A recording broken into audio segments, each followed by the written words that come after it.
Hi there and welcome to today's vlog. Now this is about the fifth or sixth time that I've attempted to record today's vlog, and I'm having big problems, partly with my phone, which seems to be running out of space. So I get part of the way through and it stops recording. So I thought I'd try and record it on Zoom, which is slightly different, but we'll give it a go. Now let me introduce what I want to share with you today, and it really was inspired by a challenge from one of my sisters, Christine. Over the years I've occasionally been inspired to write a little bit of poetry, and perhaps a couple of months ago, several weeks certainly, that my sister Christine suggested or put into my mind the possibility of writing a poem about the seasons. We are truly blessed in this part of the world, aren't we, by the changing seasons. Whatever we think of them, just that variety adds so much to our lives, I believe. In fact, today it's been snowing in some parts. In fact, in part of Doncaster, where our daughter Steph and her family live, they've had snow. We've here just had rain, and it's very dull outside today. So I want to share with you, it's taken me a long time to come up with this poem. It's not a kind of rhyming poem, but it's a poem that hopefully will be of interest and perhaps inspiration, challenge, who knows. It's a poem about the seasons, but it's called Trees Can Talk. So let's hope that this time, when I'm trying recording me reading it, it'll go well, and you'll be able to hear. Happy to have feedback. It's probably not in its finished version. Every time I read it, I kind of make changes. In fact, one of the recordings that I did, I got to a certain verse and realised it just wasn't right. So I stopped the recording and rewrote it slightly. So this is the version where we are at today. And today I'm recording on the 4th of December. It might change, who knows. So a poem called Trees Can Talk, and it's dedicated to my sister Christine, who lives in Leeds. I'm sure you really wanted to know that, didn't you? Anyway, here we go. Trees can talk. Did you know that trees can talk? They can, you know, if we would only take the time to listen to the voices of creation. To listen not so much with ears, but with eyes and heart and spirit. We need to make the choice to pause amidst the busyness of modern life, to stand and stare and contemplate the beauty and variety of all that God has made, and in our hearts to kneel in awe. But what about the trees, you ask? What are they saying? They speak in various ways at different times. The seasons come and go, the message changes. But underlying all, whatever season, there lies the gracious hand of the Creator. But let me give you an example, if I may. I'll take you with me on an autumn walk along a lane near where I live. The sun breaks through from time to time, and as it does, the colours of the leaves burst forth in yellows, browns and reds. I pause a while and take a breath and quieten my mind to listen, not knowing if or how the trees might speak. And then, what do you see? I sense that question in my mind. The trees had spoken, if I'd known.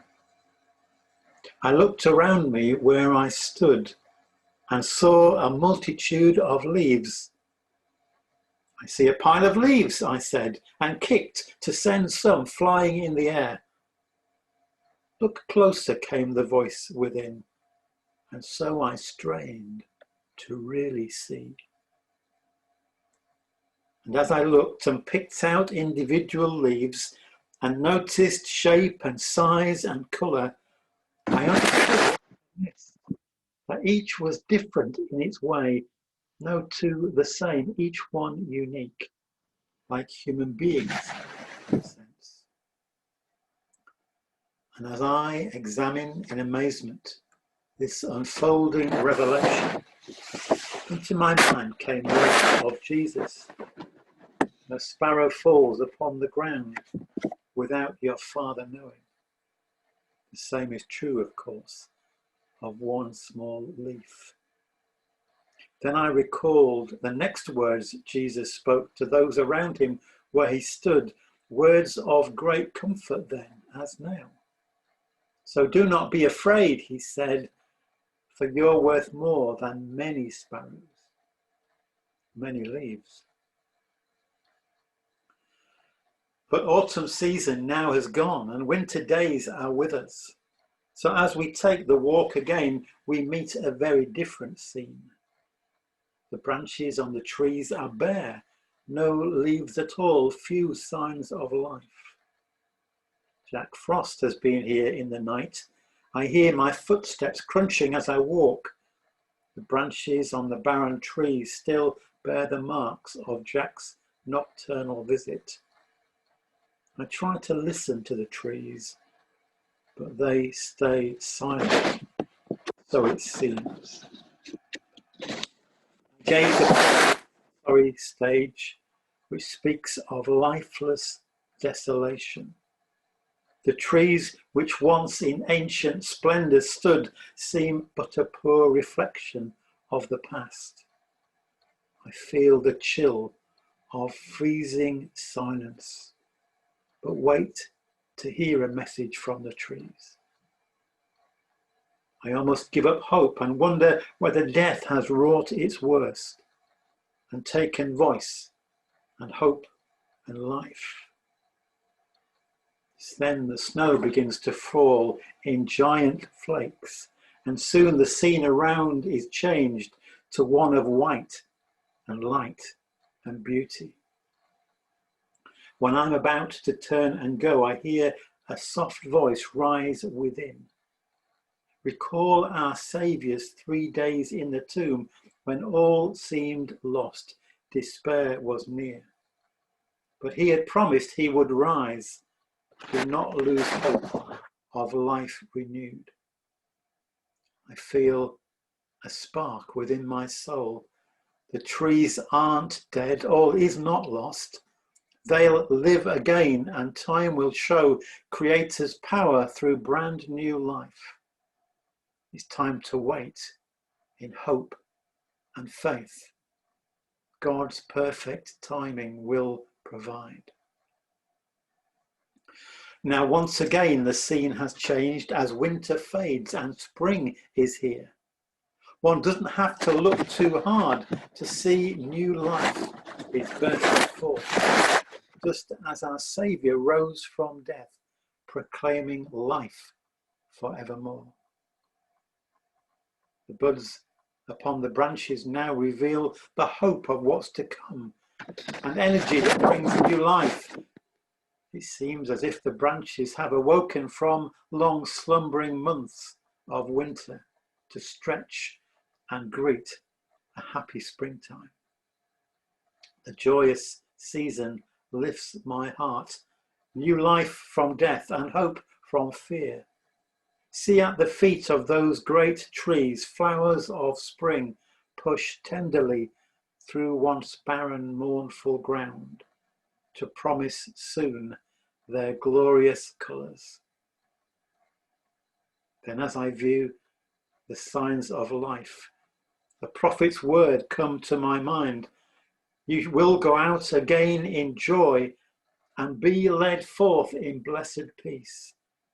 And trees of the field and nature will clap their hands in one great chorus. And as I ponder on these words, I raise my hands and join the trees to sing a song of celebration of the blessings of this time and God's desire to speak new life out of apparent desolation. Then as we sing, the trees and I, the flowers join the happy sound. The crocus, snowdrop, bluebell too, join with the others in refrain. Let all creation stand and sing and fill the earth with sounds of praise. But now we move into the summer, the season of rich fruitfulness.